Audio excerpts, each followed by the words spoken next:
Greetings, folks. Welcome to the Swedenborgian online community. Tonight, we are so blessed and honored by our guest, William Rotella, for coming on and sharing some of his research around Swedenborgian Mystics. If you happen to not know what Swedenborgian Mystics are, well, you came to the right place because you are joining the Swedenborgian online community's Thursday evening broadcast and discussion, and we are your affirming interfaith community. But before we dive too far into what it means to be a Swedenborgian mystic, I want to say a heartfelt thank you and greetings to you, Bill. How are you doing? Thanks, Cory. I'm doing fine. That's a pretty good introduction to this topic tonight. I'm glad to be on and talking about this topic. That I've been thinking about this topic for a long time, and there's a whole story around it. Really? Well, it might have been a good intro for the topic, but I also want to intro you, Bill. You are a member of our central committee, part of the governing body of this online community, and you're a student, you're a researcher, dare I say scientist, and a father. Can you tell us a little bit about yourself before you touch on your research? Sure. Well, yeah, I've been in the Swedenborgian Church since 1989, so to speak, because I found Swedenborg's writings when I was I must have been in '89 I was probably 22 years old, and I was in Milwaukee at the time, so there was no Swedenborgian Church there. So I was pretty much on my own to read Swedenborg's books, and I made sure to read the original writings translated from Latin to English. But so as time went on and the internet got better, I was on the I was on the this listserv, and that's and so that was probably my first experience with reaching out to other Swedenborgians. It was the Hawaiian listserv run by, I think it was Lee Wolfenden and Michael Vincent, but and so that as I continued, and I can't really remember if that was still during college or after college, but I got my bachelor's and master's, and now I'm in a PhD program for leadership. So during one of my classes recently is when I made some progress on this topic of the four mystics, these Christian mystics who, and they're tied together because they all wrote a really large amount of writing, or a really substantial amount of writing. So and so there's so there's a whole timeline of when these people wrote, and perhaps I think Swedenborg was the first Christian mystics to try to define the new church and what the new church is as far as doctrines. And so and he's he's going to be different than the other three, because he wrote Theology, and he tried to define what the doctrine is for the new church. So could you tell us a little bit about the new church? To me, it reminds me of like the New Jerusalem, the new church in Revelation. And is that what that phrase means to you? I'm curious for those who may not have much knowledge around that phrase. Well, the new church is a preferred term, because if you say New Jerusalem, you have to you're actually getting involved in correspondences, like what we call correspondences, where what Jerusalem meant to people was it was like this metropolitan area at the time where the Jewish religion was. So there was a religious concentration around Jerusalem, and so so back in 90 or 100 AD, when John wrote the book of Revelation, Jerusalem, what Jerusalem meant to people was where the where the religion was. So the preferred term a lot of times these days is just new church, where you don't expect people to really to know the history of that term, and it's just it's more of a plain language term, just saying the new church, which which is a renewed Christianity, or renewed a religion, or Christian religion. So I use it a lot, and I hear that it's really a preferred term to just talk in plain language, which is a little different than, talking in plain language is a lot of times different than what the Bible uses, parable or story, which is when you say something, it's referencing something else. So today people prefer plain language is much more preferred than back in that day, where a good philosopher would talk in story and parable, and then to say something that has a simultaneous meaning was that showed that the philosopher was really was really smart about his philosophy, and it's kind of like speaking in dual meanings meant that you were a good philosopher if it was if the story was true in both senses. But today the plain language is much is expected, so that's where new church comes from. It's like the renewed Christianity, or the new religion. So Swedenborg wrote about like what it meant to be the new church, you say. And, right. Yeah.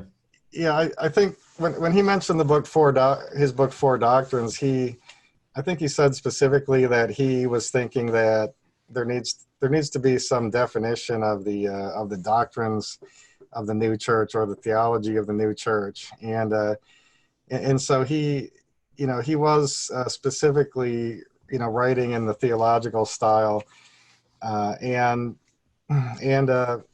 purposely trying to write down the doctrines that would be in the new church as time went on.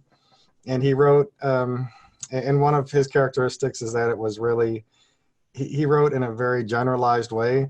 So he wasn't going to reference the events or the issues of his day. He was simply he would simply stick to the Bible text and explain the Bible text, and he would generalize everything in terms of good and truth, or love and wisdom, and then the opposite, which is evil and false is. So that's and that's so in his style, again, his style is going to be different than the other mystics that I'm going to mention here, because they did not write in the theological style, but a different style, which I don't know if you want to get into it yet before we introduce that. So. Well, good explanation and exploration. Yeah, and it's interesting that he used that term new church, even though his view of church was, of course, really wide, and in the sense that he thought many people could connect to God and go to heaven. In his visions, he saw many diverse people, of course, in heaven. So what's that underlying thread that makes Swedenborg and these others a mystic? Is there something fundamental to their approach that has you calling them that? I think it's really a term that's borrowed from the from what I hear from some smart people. I think it's rather borrowed from the Roman Catholics, where if a Christian is having supernatural experiences, it's they call them a mystic, and I think initially the Swedenborgian church really, in myself as somebody who was reading Swedenborg, I don't think we really wanted to call him a mystic, but it's become like a fallback term. It's like, well, calling somebody a mystic is probably a lot safer than calling them a prophet or a revelator these days. A mystic is like a Christian mystic would be a Christian who is having some supernatural experience and experience with the beyond. and it's kind there's kind of a harmless implication, like, you know, the person is you know, simply you know, it's a pretty safe term. It's like the person is simply having these experiences, and it's kind of harmless. Uh, you know, the term prophet is kind of a more charged term, where, you know, prophets are expected to go around and, you know, people read the Old Testament, and a prophet is supposed to go around and heal people, and then you know, upbraid people to live a better life, and sometimes they get into trouble with the political powers, and so that, you know, it's a pretty charged term. And then you know, I think the term revelator is probably a safer term than prophet, but I don't know if people really, since there's been so many people claiming to reveal new things and new churches in the world over the years, I don't know if the term revelator is really a term that, you know, people really want to use these days. So I think mystic is kind of a safe, feel-good term for a person who's having these supernatural experiences, and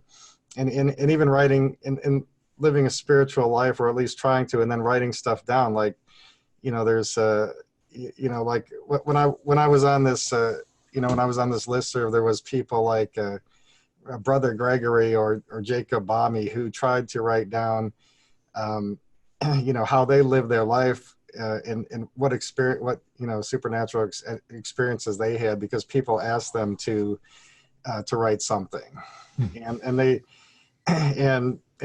wrote something because, you know, people asked them to, or you know, to try to pass along, like, you know, it's like, how are you living your life, and where are you getting this from? So and those two that I mentioned, they certainly didn't write as much as the four mystics I lumped together as having a huge amount of writing. And so I think maybe it might be time to introduce these four. And I'm geared up. I'm ready. Let's hear it. We're ready for this. So I have this. I'm going to try to share my screen here, and of course I might say I'm going to stumble over this, but I have this PowerPoint here, and I'm going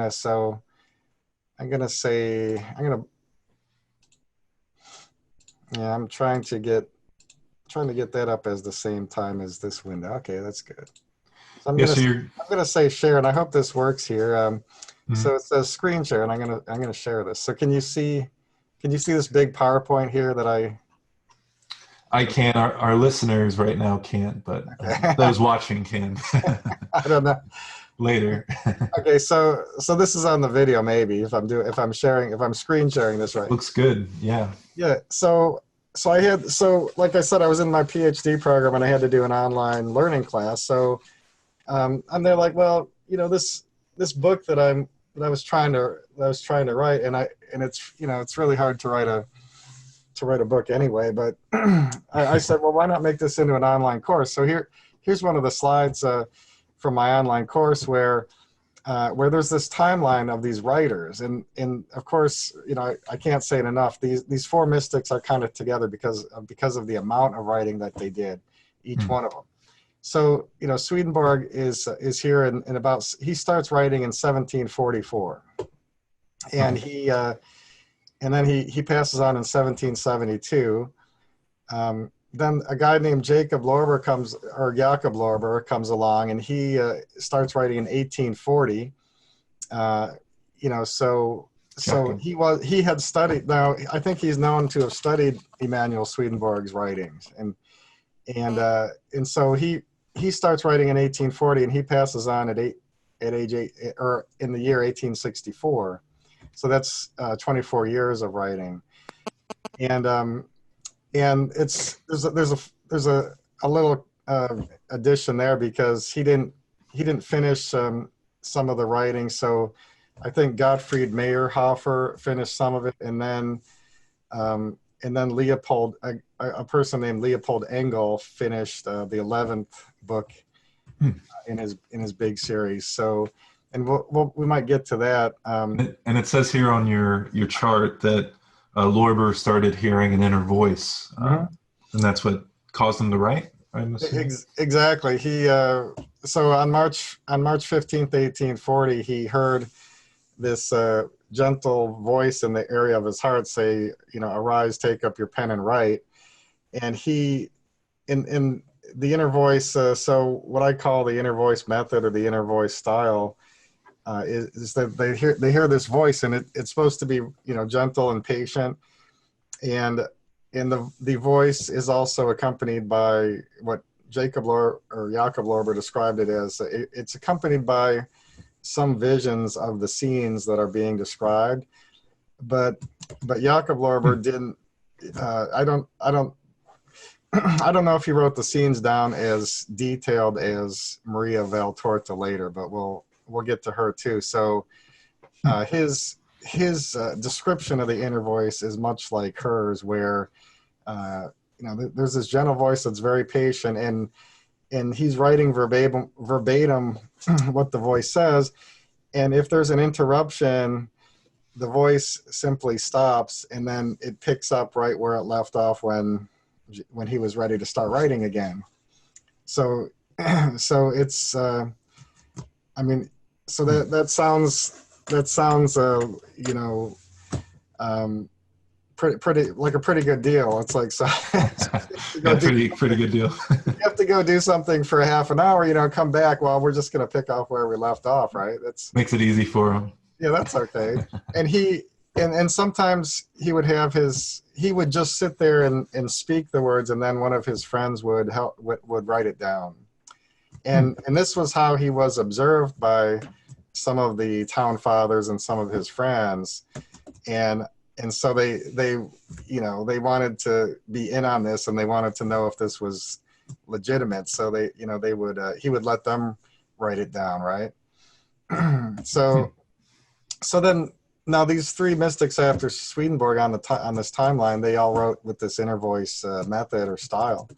So the next one that picks up here is 1937. So Bertha Dudd, that's D-U-D-D-E, she started writing in 1937, and by hearing this probably the same inner voice, and so she passed on in 1965. So she was writing for 40 or 27 years. I think that is. I think that's 27 years.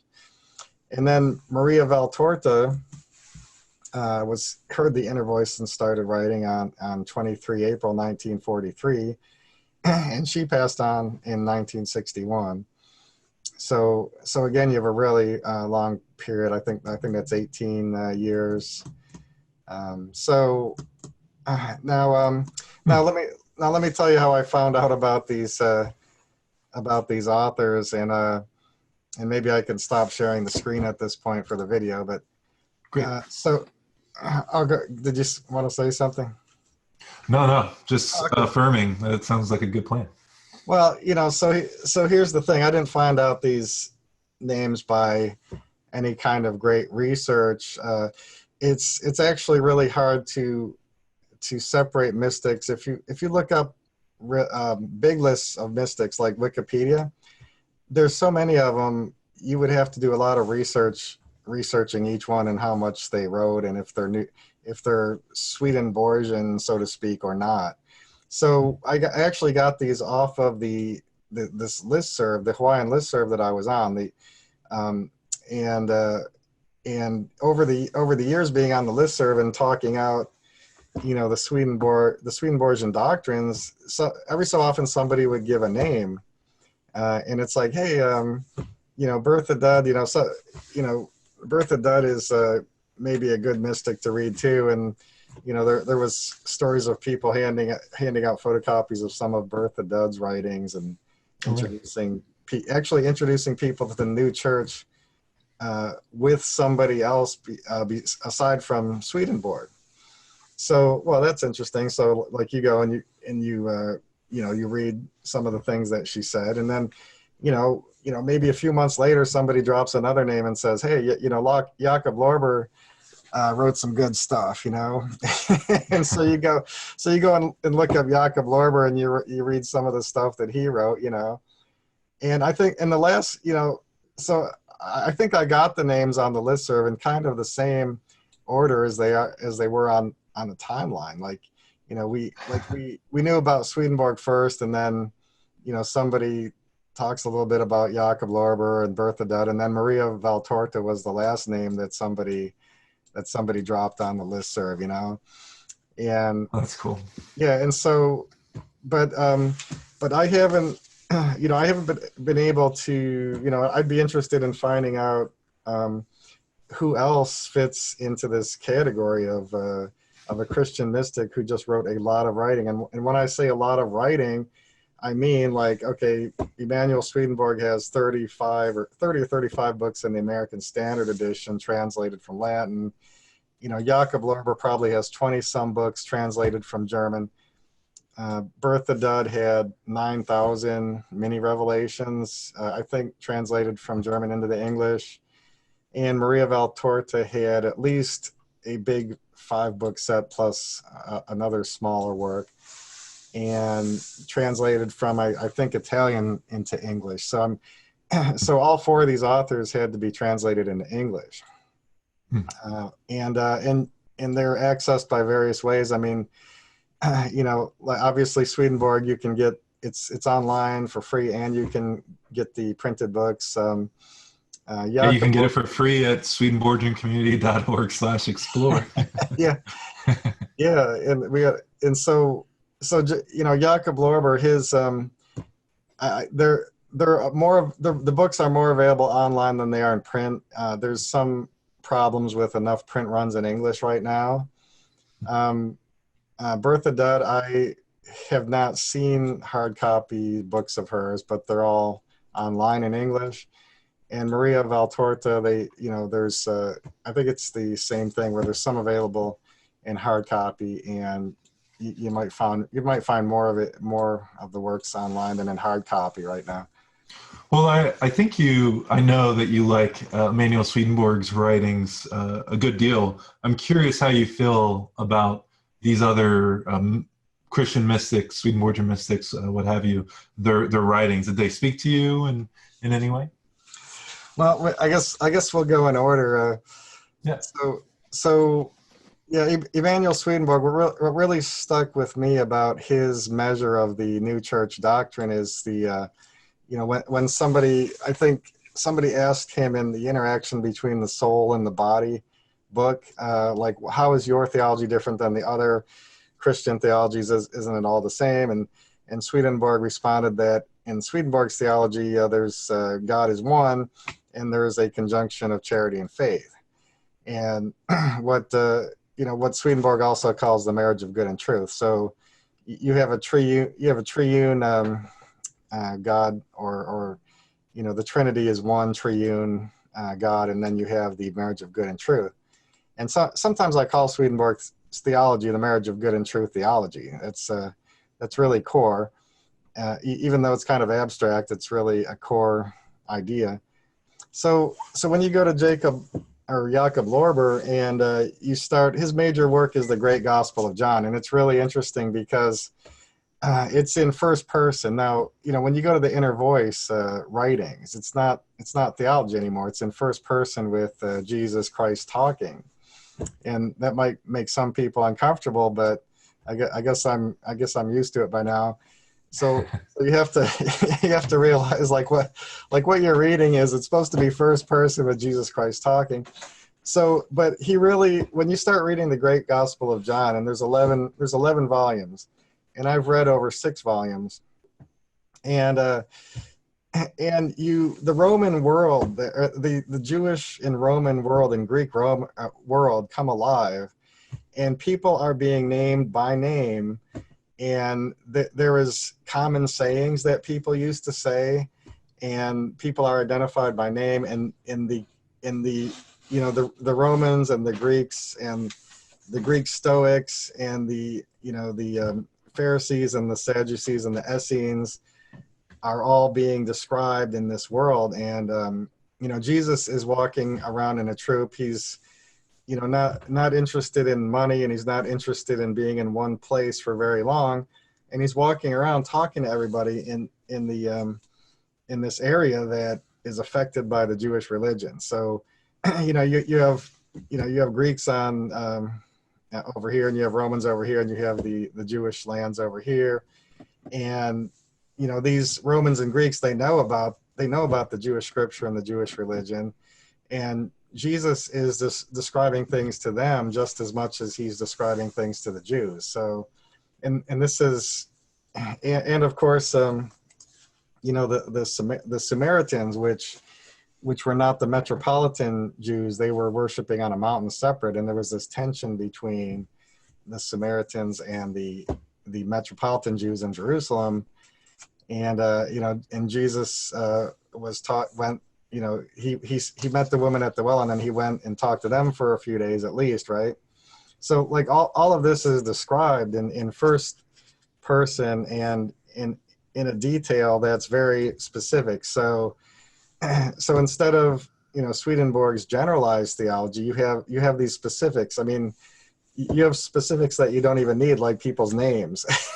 So you have Roman sayings, like some of the common sayings that the Romans used to say, like little bits, they're common sayings of wisdom, and it makes that world kind of come alive. Like here's this. It's like yeah.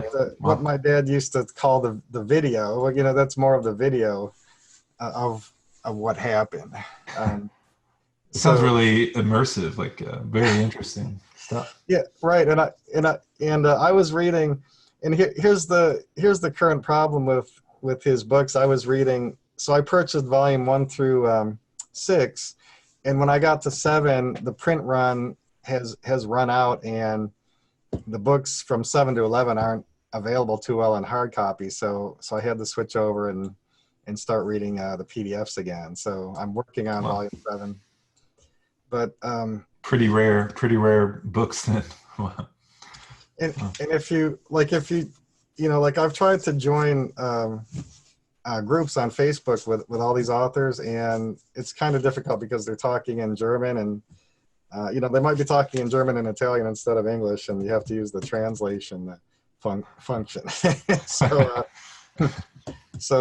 But now another little quirky thing about Jakob Lorber's Great Gospel of John is there's 11 volumes, but Leopold Engel wrote the 11th volume, which I think he was a friend of Jakob Lorber's, and the people who read Lorber don't really like the 11th volume. They think that he wrote in a little different style.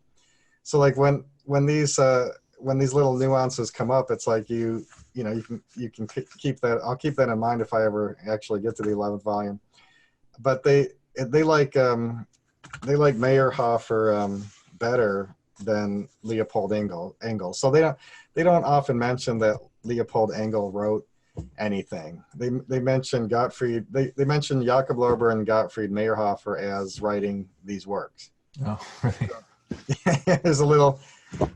So there could be like different styles because everybody affects, as I think as Bertha Dudd says, every author is going to affect, the writings a little bit with their own, personal will that kind of sneaks in there.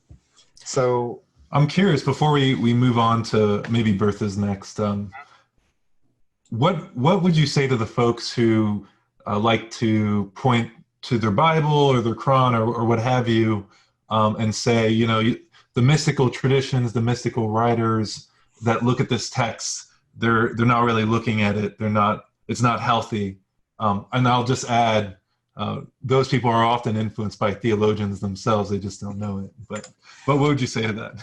Well, there's a lot of unhealthy things going on in religions, like scriptures and religions that have been around for a long time, and one of them is I think Bertha Dudd was saying this too. Like one of them is that people change the way they talk very often. So from generation to generation, people are changing how they talk, and so the Bible, it's described in a lot of ways in parable and story, where one thing means another simultaneously, and people aren't aren't into that these days.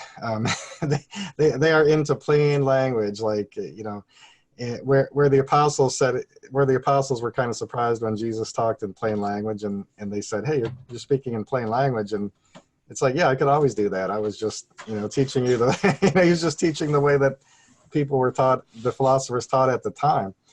So yes, even in the Bible, Jesus can talk in very plain language, but a lot of it is written in parable, or what Swedenborg calls correspondences, where one thing means another, and both stories are aligned.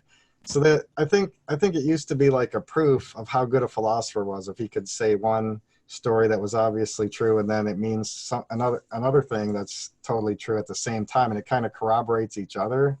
It kind of bridges the gap between earth and the spiritual world.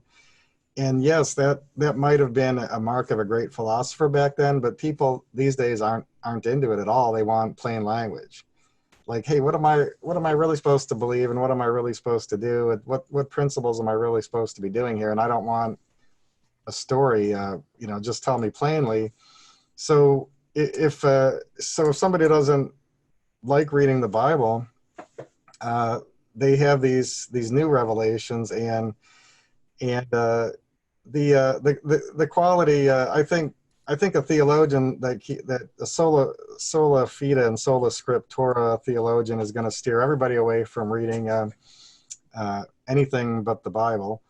But and the other unhealthy thing about people, so people change the way they talk, and scribes make errors, and there's misunderstandings. And then the other unhealthy thing is that there's so much commentary, like the amount, like when the early apostles advised not arguing about the Bible and not issuing forth all sorts of commentaries, of course people did it anyway. And there is so much commentary and so much theology out there that's been written about the Bible that you can really get bogged down with what I might say substandard theology that isn't true, theology that isn't loving, and you have to get back to a more original, I hate to say it, but a new and more original, closer to the writing that is given directly. And so these reboots, these new writings are said to be coming. I think maybe it was Birth of Dead again, because I've been reading a lot of Birth of Dead, but the purpose of these new revelations is this reboot where, okay, we're just gonna, it's good to have the Bible in your churches and to have it on your shelf and to read it. But for people who don't want to read the Bible, who don't like to read the Bible, we're going to have new stuff all the time. And so, after Bertha Dudd and Maria Valtorta, who's next? We don't really know, because these individuals were all, they all seem to start out as lesser known individuals. I mean, Swedenborg was known, but he was up there in Sweden, right? And he wasn't a primary figure in the European Enlightenment. He was up there in Sweden, and kind of a more backwater place. And the other ones, it's even worse about them being unknown people before people really preserved.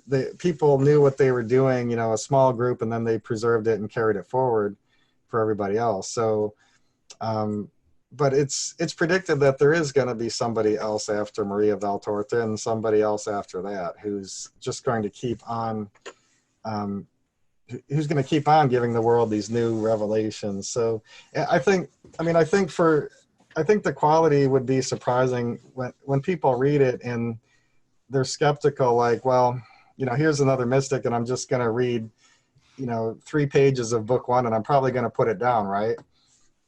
And then you start reading it, and it's like, wow, there's some, like, this high quality stuff, right? So you keep on reading it, and then you're, the next day you're going to read some more, and the next day you read some more. It's like, wow, it's really high quality.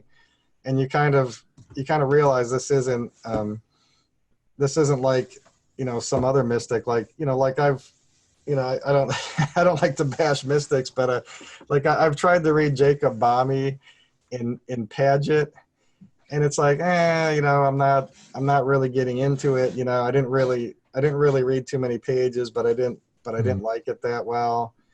And Yeah, it's I like, grew up kind of hearing all different like prophets and religious texts, and some really speak to my experience in my life, and some don't. And before I let you touch on Bertha for a few minutes, I want to highlight what you've been saying around.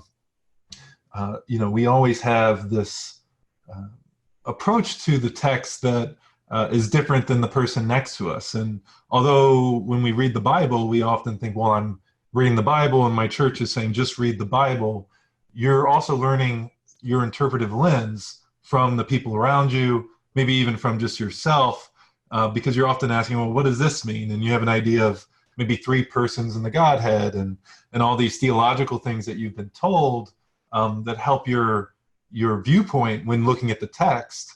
But you're right, like when it comes to a parable, the deeper meanings of that parable tend to be filtered through the people around us, the theologians at our church, essentially. And you're saying there are some theologians, some mystical theologians who've published their books that speak to you, more deeply, more clearly than most people. It sounds like. right. I think these four mystics who wrote a substantial amount of writing. It's not. I'm not. So like in a way, I'm not focusing on them just because these guys wrote so much that you're never going to get through it. That's not the reason I'm focusing on them. It's because I went and read their original writings translated into English, just like I did with Swedenborg, and I was adventurous just like I was with Swedenborg. So I'm there like, hey, I'm going to read their original writings in English, and I'm going to see if it's a good quality. So I'm actually doing what Swedenborg recommends to test the quality of a writing, using your reason and life experience. And it's like he said, hey, you can do this. You can tell if it's true or not. You just use all your life experience and everything that you know to evaluate, these writings. And he's saying that about his writings and other writings too. It's like you have the ability to know if this is true or not. Like he said something like that. Yes, you do have the ability. You don't have to listen to somebody who's steering you towards something or away from something. You have the ability yourself to figure out if it's true or not. So he's very encouraging there. Like you're self-actualized to go and do this, or actualized by God. Let's put it that way. So. That's great. Yeah. So like let's get to Birth of Dead. It's so like now she wrote instead of writing books like Jakob Lorber, she wrote mini revelations. So I always just go. I'm not aware of hard copy books at the moment. Maybe I just didn't search it on Amazon well enough. But I go to this. I just Google like Birth of Dead info, and there's this website in English. And like all 9,000 revelations are there, minus a couple hundred that got lost because of World War II. So she had to move around, I guess, during that period. And I asked somebody, it's like, well, what happened to the first 100 and so revelations, and they're actually got lost. But there was 9,000 of them, so there's plenty there to be indexed. So I just so you just click on, 1,000 to 2,000 or 7,000 to 8,000 or 8,000 on that. You just click on a category, and then there's like 100 little headings, and then you just click on one, and every one of them is a few paragraphs. And it's written in first person again, with the person speaking supposed to be Jesus Christ again. So again, you're reading first person. It was written in the inner voice style, and they have it arranged by topics. And so what does that do for you when you're reading this stuff? It's like you get a very it's like a little so like every one of them has a little topic, and it goes from start to closure pretty quickly, right? So like if every mini revelation is like 3 to 5 paragraphs, you have a topic that Jesus starts talking about, and then it goes from the it goes from getting into the topic to, the topic to closure, like really fast. And so you have this, this snippet of teaching or advice for every little mini revelation. So that's pretty cool. So like a lot of times in the last few days, I went to this site and I just chose you just choose a topic and you read, like, 3 to 5 little paragraphs, and it goes from start to closure really fast, and you're there like, that sounds all right, or gee, I I don't understand it too well, or I don't agree with it too well. That's okay. I mean, um, Hmm. that's okay. There are some things that people don't understand, like, like Swedenborg wrote, uh, the Earth's in the universe, and like, people have a hard time with that. It's like, Birth of Dud is the same way. There's some mini revelations. I think most of them, like, are really clear and understandable. There's some that are a little hard to understand, and like there was one on Saturn that's like, practically not, I can't understand that. It's not totally incomprehensible, but it's just as strange as the Earth and the universe version. And so, I'm not saying like you're going to agree with absolutely everything, but one thing about these writers is the marriage of good and truth, and Jesus really being the one God, or part of the one God, as the visible. Um, that I think they're all in line with that. So what I'm saying, so like what I'm thinking here is, by virtue of being aligned with, the Swedenborgian theology for the most part, with the fact that God is one, and then there's a marriage of good and truth. That's kind of a good sign that hey, these writings are good to read, if anybody wants to go beyond, the Bible, and explore, some of these original writings. I think Hmm. because Swedenborg left these definitions of New Church theology, and maybe for a reason, to put down some definitions and some groundwork and some rules. And one of the rules, I think, now, see, what's one of the things I read in Birth of Dud, and I tried to find it for this meeting, but I think I couldn't find it again, was that good doctrine has love in it. So, and this is something that Swedenborg was harping on, as good doctrine versus false doctrine. And the false doctrine, is corrupted doctrine that hasn't come out of love, that isn't a derivative of love, and it's been falsified. And so Swedenborg came along, and he's there like, well, we have to write good doctrine again, which is good doctrine is derived and comes out of love. So, and Birth of Dud also says that good doctrine, of course, comes out of love, or has love in it. And so, she's kind of, so, a lot of times they're saying the same thing Yeah, as that's great. Swedenborg said, in kind of, verifying the principles. And And so, doctrine, I kind of think of doctrine as almost like, what are we pulling out of the text as major ideas or structures? And every church has doctrine, it seems, and we each do, even if we don't think we do, even if we don't think we're uh, religious at all. We have a type of doctrine of life. yeah, I don't, I don't agree that there's one there's one doctrine for the Christian church. I think some churches have run off with the term non-denominational, and then they told people not to read anything else, and it's like, well, that's it's not, it's that kind of sola fide, sola scriptura, which just means, there's only one faith, and there's only one scripture. That, I mean, that's Swedenborg kind of contradicts that with his generalized principles and his specific principles. And so Swedenborg kind of delves back into he doesn't only delve back into like what the church is supposed to be. He delves into what religion is supposed to be, and religion has there's for each major religion there's a body of teachings, and there's generalized teachings and there's specific teachings, and there's there's laws and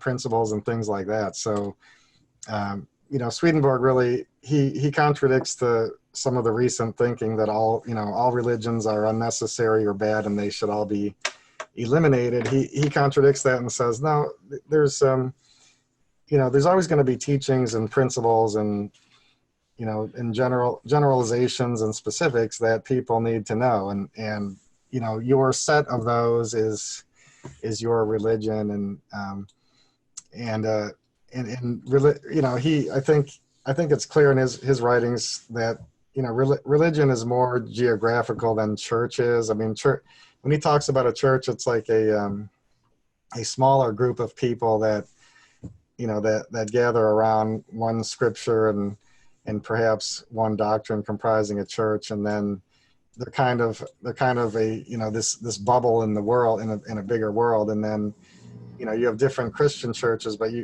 religions are even bigger, and Swedenborg didn't really he didn't really delve into some religions at all. Geographically, the Vedic, the one in India with the Vedic scriptures, he doesn't.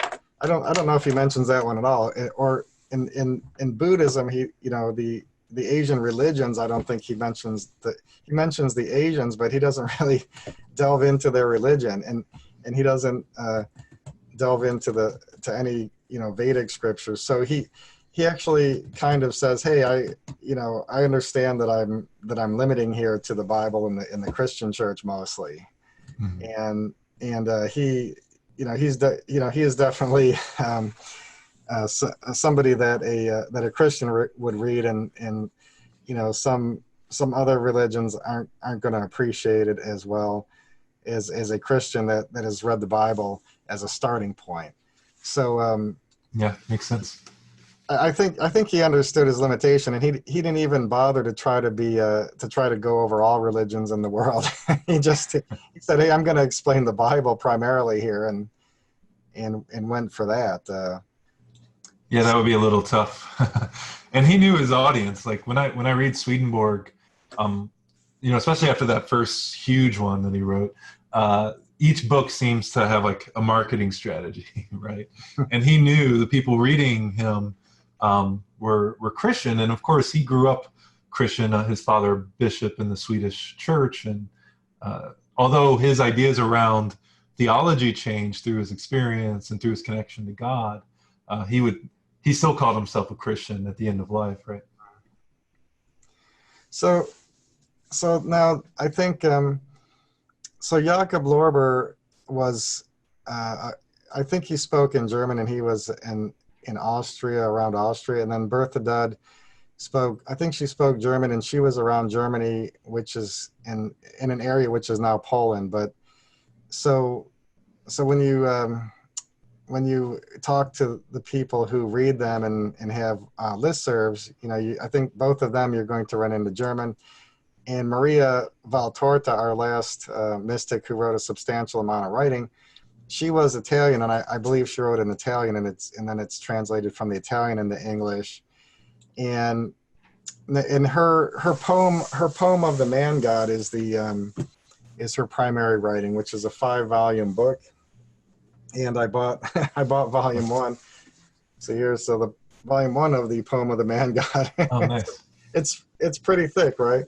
And so there's 5 of those, and so she was a more visual, like I said, Jakob Lorber reported images when he was listening to the inner voice. She was better at writing down the whole scene. That so Jesus was here with these particular people in this scene, and there was these type of landscape, these types of houses and this type of landscape, and it was cold or hot or whatever, she would go farther to describing the scene, and some people describe that as more poetic. Well, I find it fascinating that each of these mystics seems to have these visions of or communications of Christ's experiences while in his pre-crucified life, let's say, pre-glorified, pre-resurrected. That's fascinating that all three seem to share that kind of mystical vision or connection. Yeah, and so and again, and so like so I read some of Maria Valtorta's poem of the Man God, and again, there are Swedenborgian principles in it, where Jesus is God. He's not just a son of a greater father like you'd see with human beings. He's he's more of a he's more of what she calls the man God, but yeah, he's more like God himself, and of course, the marriage of good and truth thread. I think that's in there. I mean, there's some, there at the start of it there was more like she was Roman Catholic, and there's like when she talks about Mary, there was some language that might be considered like typically Roman Catholic instead of Swedenborgian, but that's really like a minor statement that I found at the beginning of the book. So just more praising of Mary as this pure figure, and it's like, so I read that and it's like, wow, that's really Catholic, but I kept on reading, and that was really minor, that reference, and it kind of has to do with her audience, right? I mean, like Swedenborg wrote his books to this Lutheran audience, and he kind of wrote each book topically and as a like he had something in mind, for this particular book. It's like, well, her audience was Roman Catholic, so I mean, it's good to keep that in mind. Yeah. The two that came before her, Jakob Lorber and Bertha Dudd, I think Jakob Lorber was Roman Catholic, but you're not going. But he almost wrote like that was complete. Like he didn't really have it. It's like he wasn't even writing to that audience. He was writing more to a Protestant audience. I don't think he spent a lot. I don't really think he spent any time being an actual Roman Catholic, except for his early schooling. Both of Jakob Lorber's parents, I think, were Roman Catholic, because I looked up the basilica where he went to school, and it was Roman Catholic. So I tried to verify that. Bertha Dudd had a Roman Catholic mother and a Protestant father, and her writing seems to be more Protestant. Jakob Lorber, I guess it just seems to be more generic than even Protestant or Catholic. So like, yes, if you try to say, well, so they were raised in a Protestant or Catholic family, and try to trace this through their books, it's kind of I think it is there. I think I would call and it's kind of funny that Jakob Lorber is so generic, like you can't even tell. But Bertha Dudd does seem to be kind of Protestant, and Maria more Catholic. But it's really rather minor. Like, you're not, because if you take, if you give if you don't think the inner voice is just all made up, if you think like, yeah, there's something here. Then obviously it's because of the inner voice, because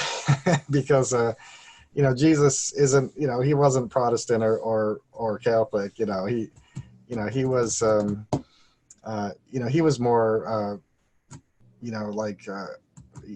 he was more not going to be part of any institution, just and that's also described in Birth of Dud very very clearly that God is not going to side with any institution, and institutions come and go, and then the next institutions build from what was there before.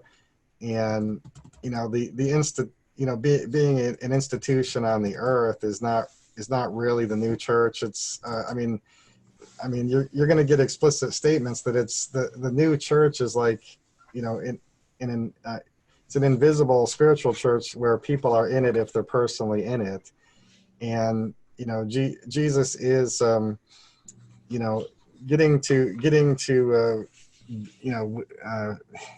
getting back to Jesus from a sinful state is also a personal thing that every individual has to consider and try to do with what they with their efforts and what they know. So you're going to get more explicit statements that the new church is a spiritual church, and whoever is in it with personal learning and effort.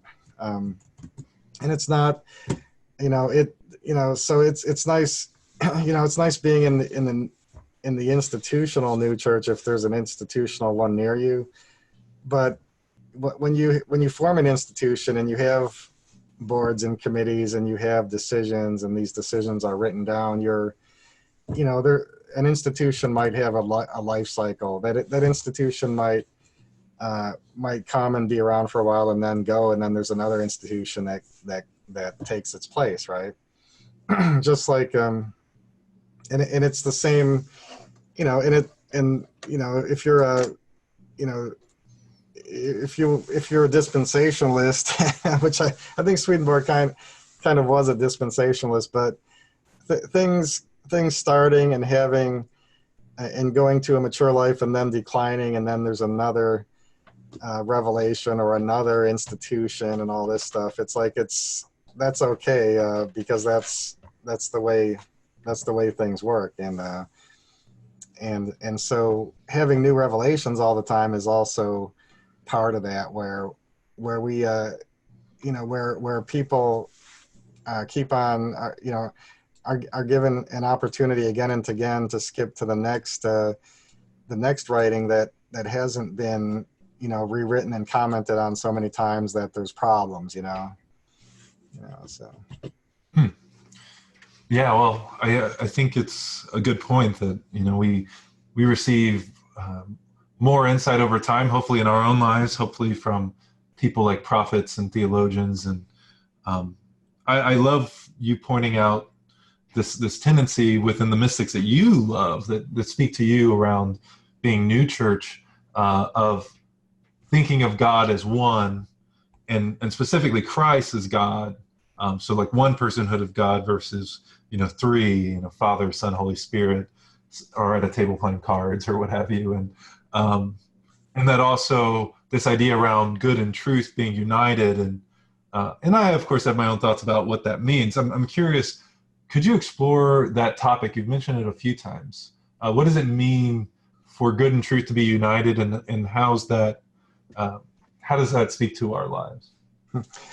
Well, yeah, I think I have to go back to the I don't know if I'm saying this right in Latin. The esse and the existere, existera. I don't know how to pronounce Latin too well, but the esse, the esse is the being of God or the love of God, and then the existere, the existere, that's the taking form part of God or the truth part of God. And the way that I think the way he's describing it is the love part is like really huge and primary part of God, the being, God's being. And I guess that would be described as more female. And then the taking form part, the truth part, where things become visible or things are written down, that's like the male part, or the derivative, what I call the derivative part.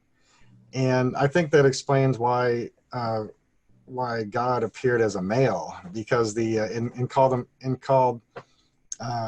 then the word son was used, because the taking form part and the external part, this where you have this big love center, and then there's this shell that becomes derived and appears, whether in words or a body, and I think that's why Christ appears as a male form, because that's the external form, the truth part, the taking form or taking shape part of God, and calling himself a son, where the female part is somehow hidden. I think there's a lot to that, and it explains a lot. Could I interject real quick? Go ahead. I'm just curious. Swedenborg has kind of turns that idea around sometimes, where the female is actually more wisdom, and he almost says it depends on like the spiritual level, and but what you're saying does speak to me. I'm curious what you think about people who may call that into question. Well, I explain that as that so everything is represented by its use or its quality. So an older female has learned things that a younger female hasn't learned, and an older male has learned things that a younger male hasn't learned. So with the way that the scripture was written, a younger female has to represents affection or love, and then what they gain in their maturity is wisdom. And so the older woman or wife or grandmother is wisdom, or Sophia, what they call Sophia. And so that's the progression. So like the younger one represents what people are observing of a young female, that they're more affectional than wise, and then as what they gain in their adulthood is wisdom, and then they're more wise, and they're known for their wisdom. So in the scripture, the younger female is always affection or love side, but the older female is the wisdom or truth side. And the male is totally flipped around. So in a male's youth, he's interested in truth and in dealing with truth and philosophizing. But as the male gets older and he becomes a more mature male and a father and a grandfather, he gains in his maturity love, and he's known for his love and his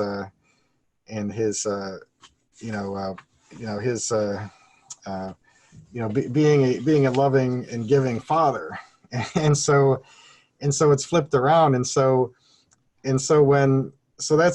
really interesting too, because that flip occurs in the person's maturity. So Christ comes as the form of God as a male on the truth side and calls himself a son, and then a father refers back to the love side, which is actually could be considered the female part of God, but a father also means love, because you're talking about a male in his maturity. What he gained in his maturity is love. So Christ fed right into the patriarchal, authoritarian society of the day, which is it's a more severe and lower society than the society that doesn't need all that authoritarianism and patriarchy. But so that society of the day was kind of a lowered society, because of the events that things had gotten to a low, and then they needed to be restored. And so but he fed right into that when he said father and son, and he described God seemingly as male and male. He was actually saying well, the son is truth and the father is love. And so he's actually referring to the wisdom and the love again as a balanced pair. But that wouldn't be obvious to people who don't know how the Bible was constructed. And the only way that I've really found out how the Bible was constructed is through Swedenborg's correspondences, where you can make this chart of what a young female means and an older female means, and you can put on your chart what a young male is and what an older male is, and you can get this straight. Right. So So Swedenborg, I mean, the law of correspondences is how the Bible was constructed, and so he's decoded it and he's deconstructed it, and so I like that you mentioned context there, because you're speaking to me, and I think similarly around my reading of the Bible, and that kind of symbolic, son or boy often means this, female often means this. And I think even that is somewhat grounded in the context of the society that was writing it, right? mhm.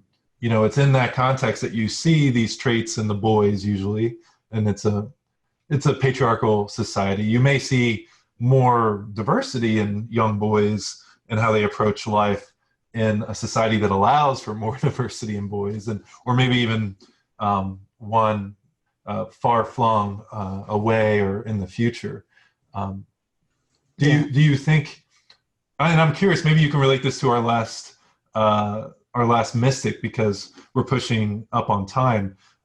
Do you think context and this kind of correspondence seems to kind of, well, maybe even transcends mystical writing, and informs us every day in our own kind of interpretive lens? Yeah. Yeah, that does. I don't know if I understand it. Does that inform us every day? It certainly is.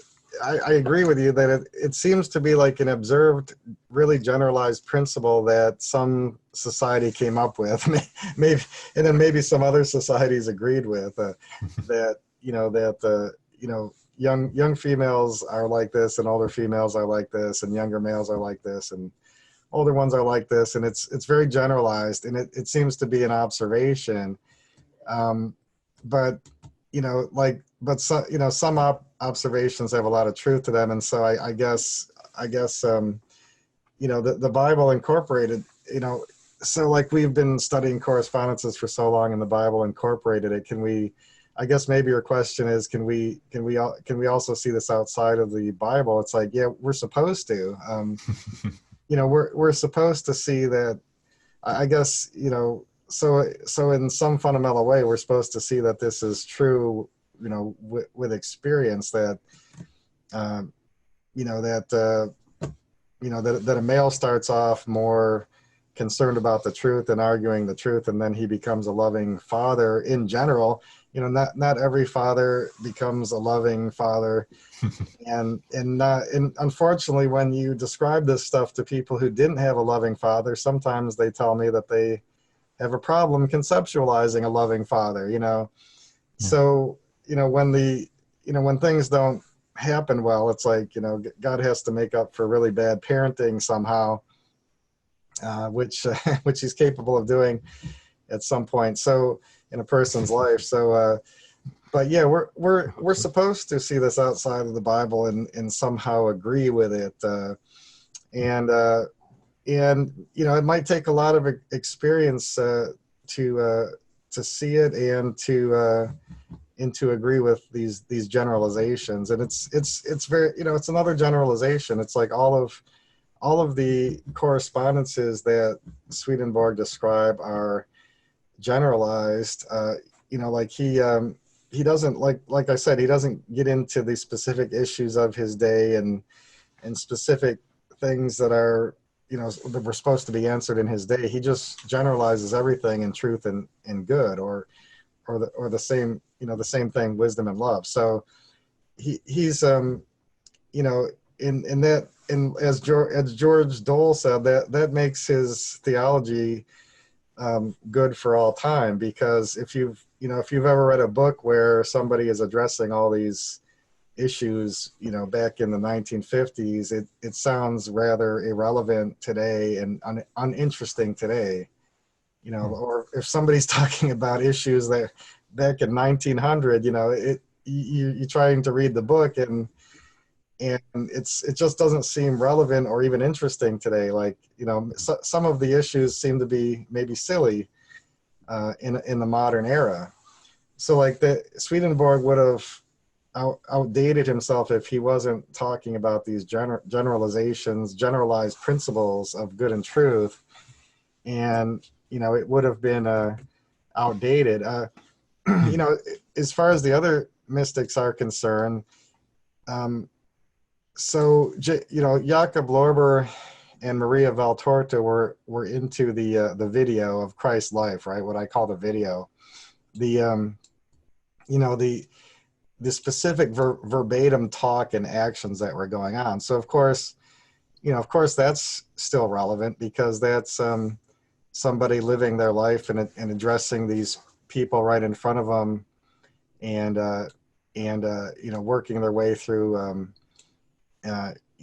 people living their life back then. So that's strangely still relevant. It doesn't have to be generalized into general principles of good and truth. I guess somebody living their life, is always relevant, right? So so people are going through these life experiences and talking things out and taking actions, and that's still relevant.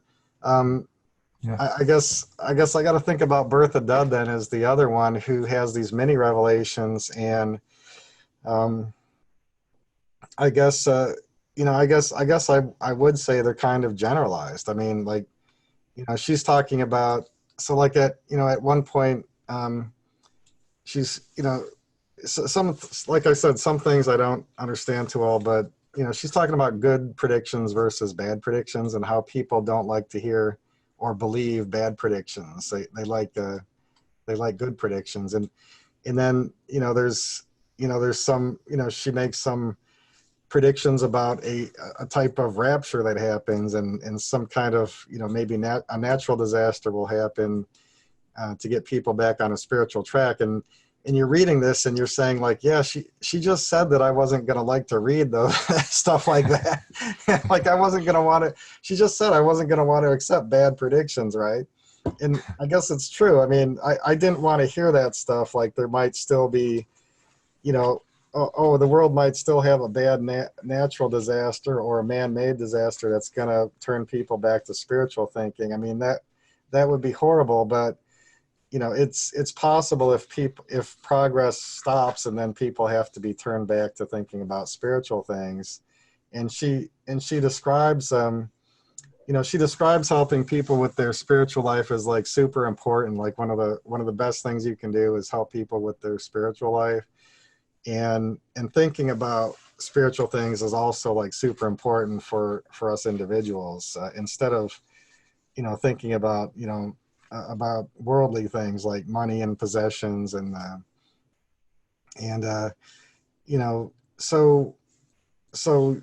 she's a lot of it, a lot of Bertha Dudd is very encouraging that spending time on your spiritual life and thinking about spiritual principles is worth it, and helping others with their spiritual life is really worth it, and one of the best things you can do. And that's really encouraging, as somebody like me and you and others in the Swedenborgian online community have spent a lot of time on this. She's very encouraging that, hey, this is great. Don't worry about the things that you're missing. In other words, so you might have spent time on this, and then you didn't get some degree that you wanted or some job that you wanted. It's she's pretty encouraging, hey, don't worry about it. You're doing the best things right now, So, that's good. Well, I think that is a wonderful encapsulation of what I'm hearing from you. Just this, how informative, how beautiful and wise some of these mystical thinkers have been, and it's really great hearing their impact in your life, and it's cool. I had no idea that so many mystics were writing about Jesus's life as it was happening in different ways, and getting other insights in the last couple hundred years. So it's been really cool for you to uplift it, and I think really helpful. So taking a feather out of Bertha Dudd's hat, thank you so much for doing something that I hope uplifts other folks. It definitely uplifted me tonight, Bill.